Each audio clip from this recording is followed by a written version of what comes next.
Hello everyone, welcome to this next lecture of our July Current Affairs series. Recently India और Indonesia ने एक joint restoration project launch किया है इन विच prime minister Narendra Modi जो हैं और इंडोनेशिया के प्रेसिडेंट प्रभावो सुबियांतो ने इंडोनेशिया के एक famous temple which is Prambanan temple complex में एक जॉइंट रिस्टोरेशन प्रोजेक्ट जो है they started it. Okay.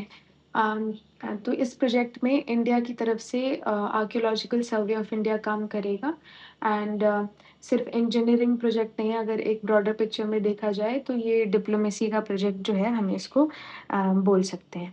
Okay, so this is the article. सबसे पहले इंडोनेशिया का एक लोकेशन देख लेते हैं। यहाँ पे हमारा वेट अ सेकेंड, हाँ, यहाँ पे हमारा इंडोनेशिया दिखता है। This is here, it is India. यहाँ पे थोड़ा-सा अगर लेफ्ट में देखेंगे तो वी हैव इंडिया एंड ये एक आर्किपेलागो है, मतलब it's a group of island, एक आर्किपेलागिक कंट्री है Indonesia and it's quite close to India. जो इक्वेटर है वो इंडोनेशिया से पास करता है, तो ये इक्वेटर के ऊपर भी एग्जिस्ट करता है, इक्वेटर के साउथ में भी एग्जिस्ट करता है। ओके, सो अब क्वेश्चन आता है कि इंडोनेशिया में जो है वो हिंदू टेम्पल कैसे है ना?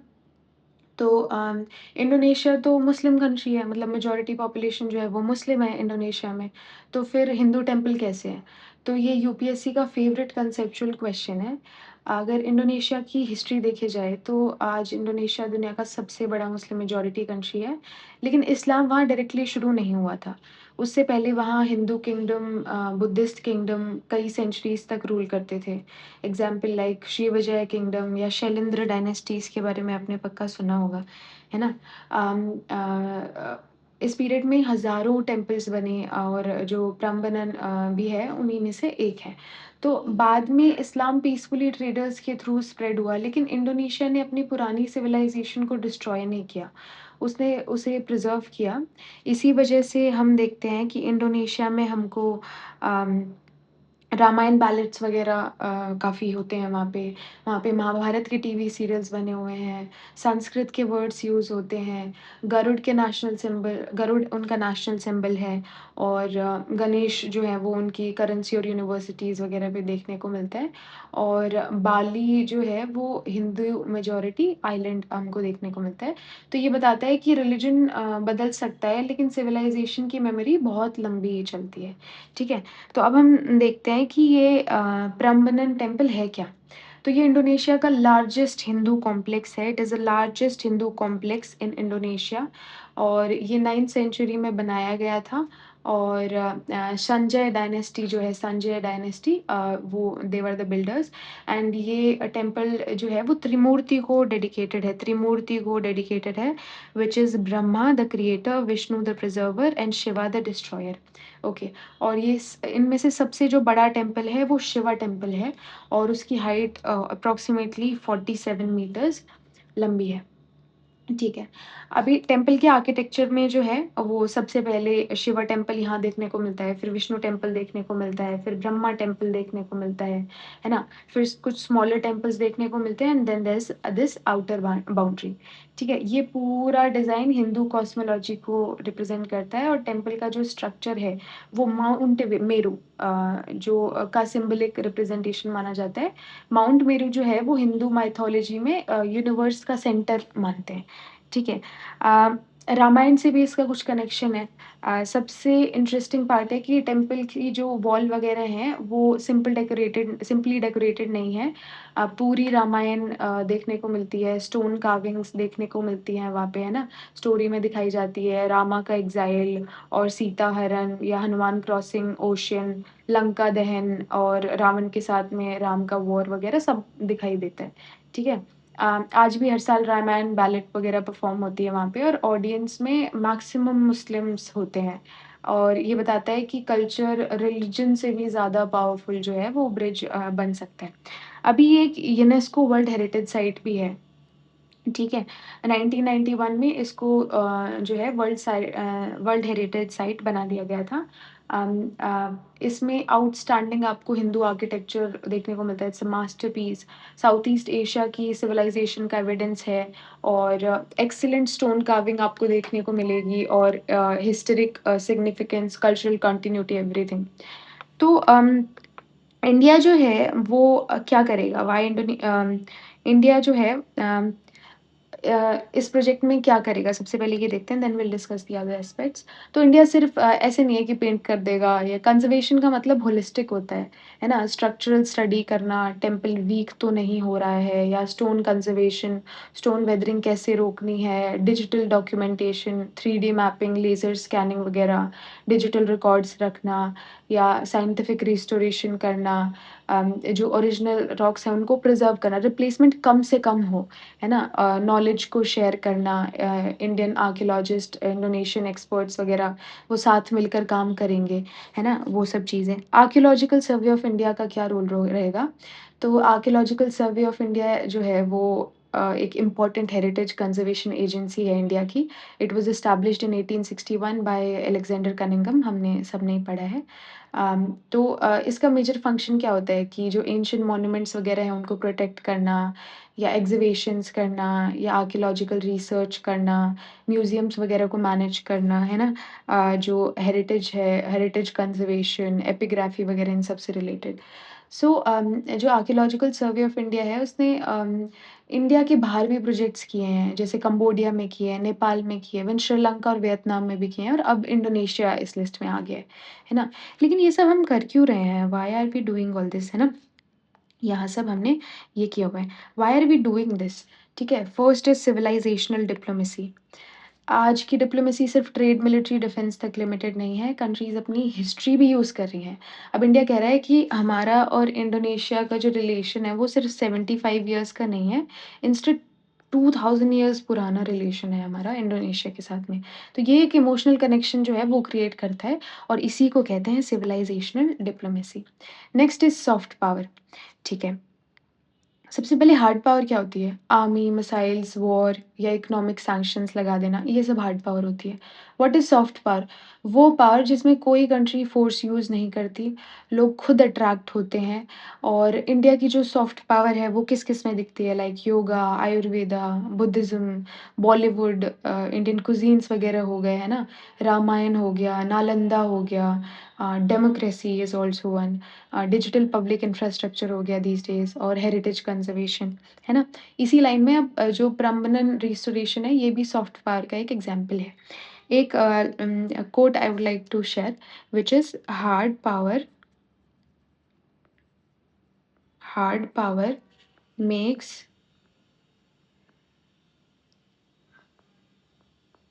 countries obey, soft power makes countries admire, है ना? हार्ड पावर से आप कुछ काम करा सकते हैं, but people will not like you, but anyway soft power makes countries admire. Okay, India का एक्ट ईस्ट पॉलिसी है, जो सिर्फ़ इकोनॉमिक पॉलिसी नहीं है, उसके 4 मेजर पिलर्स हमको देखने को मिलते हैं। 4 मेजर पिलर्स कौन-कौन से हैं?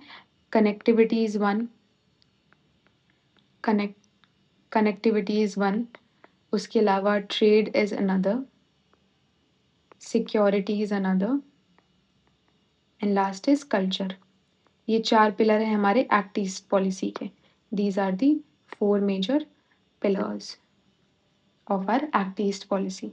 ठीक है? तो प्रम्बनन प्रोजेक्ट जो है वो कल्चरल पिलर को स्ट्रेंथन करता है। स्ट्रेटेजिक पार्टनरशिप, अब इंडिया और इंडोनेशिया कोऑपरेट करते हैं मैरीटाइम सिक्योरिटी में भी, Indo Pacific cooperation, counter terrorism, blue economy में भी, डिफेंस और ट्रेड में भी। तो कल्चरल डिप्लोमेसी जो है वो ट्रस्ट बिल्ड करती है और स्ट्रेटेजिक कोऑपरेशन को भी कॉम्प्लीमेंट करती है। इंडो पैसिफिक स्ट्रैटेजी में अगर हम ऐसे देखें तो इंडोनेशिया की लोकेशन अगर हम ध्यान से देखें तो वहाँ से स्ट्रेट ऑफ मलक्का निकलता है ना? इंडोनेशिया और मलेशिया के बीच में। और जो वर्ल्ड ट्रेड का जो एक बड़ा हिस्सा है वो यहाँ से गुज़रता है। और इंडिया और इंडोनेशिया दोनों फ्री, ओपन और इंक्लूसिव इंडो पैसिफिक को सपोर्ट करते हैं। तो जब कल्चरल जो ट्रस्ट है वो बढ़ता है, तो जो स्ट्रेटेजिक कोऑपरेशन है वो भी स्ट्रॉन्ग होता है। इसलिए हेरिटेज डिप्लोमेसी जो है वो इनडायरेक्टली सिक्योरिटी डिप्लोमेसी को भी स्ट्रेंथन करती है, ठीक है? नेक्स्ट टूरिज़्म, इंटरनेशनल टूरिज़्म बढ़ेगा तो हेरिटेज सर्किट्स भी बढ़ेंगे, एम्प्लॉयमेंट जनरेट होगी, है ना? एक एकेडमिक जो एक्सचेंज है वो भी बढ़ेगा। पीपल टू पीपल कॉन्टैक्ट बढ़ेगा, है ना? पॉलिसीज़ बढ़ सकती हैं, गवर्नमेंट बदल सकती है, लेकिन पीपल टू पीपल जो रिलेशन है वो डिकेड्स तक रहते हैं। एक इंडोनेशियन जब देखता है कि वो इंडिया उसके हेरिटेज को प्रिज़र्व कर रहा है, तो उसके माइंड में इंडिया के लिए रिस्पेक्ट बढ़ता है। इसी डिप्लोमेसी को हम गुडविल कैपिटल कहते हैं। इसी डिप्लोमेसी को हम गुडविल कैपिटल कहते हैं। Goodwill capital anyways, okay. Heritage diplomacy हमने देख लिया कि एक मॉडर्न डिप्लोमैटिक टूल है, अपनी शेयर्ड हिस्ट्री और हेरिटेज को यूज़ करके इंटरनेशनल रिलेशन को स्ट्रेंथन करना, है ना? This is known as heritage diplomacy. This is known as heritage diplomacy, ठीक है? ओके। इंडिया इंडोनेशियन रिलेशनशिप के लिए हाउ आर दे, ठीक है? तो हमारा कॉम्प्रिहेंसिव स्ट्रेटेजिक पार्टनरशिप है विद इंडोनेशिया, रेगुलर जो है हाई लेवल विजिट्स हम करते हैं, G20 में कोऑपरेशन हमको देखने को मिलता है, आसियान में कोऑपरेशन हमको देखने को मिलता है विद इंडोनेशिया, ठीक है? हम कोल, पाम ऑयल अच्छा खासा प्रोड्यूस होता है इंडोनेशिया में, automobiles, pharmaceuticals, IT, services, textile, इन सब में इंडोनेशिया के साथ कोऑपरेट करते हैं। मैरीटाइम कनेक्टिविटी में भी we cooperate with Indonesia. Naval exercise हम करते हैं इंडोनेशिया के साथ में, maritime surveillance, Indo Pacific cooperation, defence dialogue वगैरह, कल्चर में भी, है ना? ओके। चैलेंजेस क्या-क्या हैं हमारे यहाँ पे, है ना? अर्थक्वेक प्रोन रीजन है, तो वो वल्नरेबिलिटी थोड़ी रहेगी। एंशिएंट वोल्केनिक स्टोन है, तो उनको ठीक करना as a problem. Tourist footfall वहाँ पे बहुत ज़्यादा है ना? और रिस्टोर करना ओरिजिनैलिटी को, ऑथेंटिसिटी को मेंटेन करना इज़ ऑल्सो वन चैलेंज। अभी क्लाइमेट चेंज की वजह से भी जो है वो डिटेरियोरेशन हो रहा है, तो that's also a problem. Funding की भी प्रॉब्लम हो सकती है ना, टेक्निकल कोऑर्डिनेशन वगैरह, एवरीथिंग, ठीक है? So these are the way forward.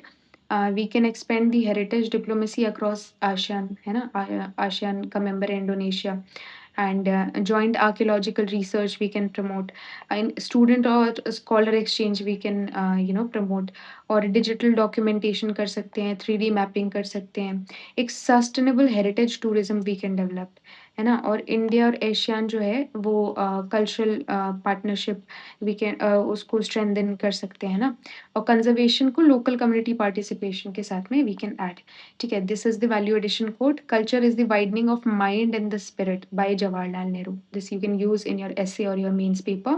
Culture is the widening of mind and of the spirit.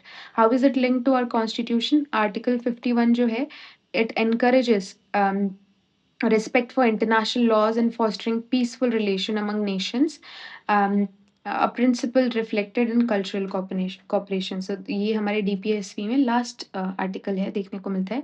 These are your prelims fact about Prambanan temple, and this is a PYQ, a sample PYQ that will solve for about the Prambanan temple complex. These are the statements.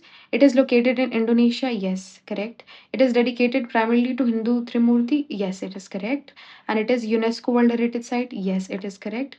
It was built during Mughal period. No, no, no. Sanjay dynasty. So 1, 2, and 3 are correct. Answer B is correct. Okay. This is the mains question. Shared culture heritage has emerged as an important instrument of India's diplomacy in the Indo-Pacific. Discuss the in the context of India Indonesia joint restoration project at Prambanan temple. So इसको आप लिखने का try कर सकते हैं. And if you find this video helpful, please hit the like button and subscribe to this channel. Thank you so much.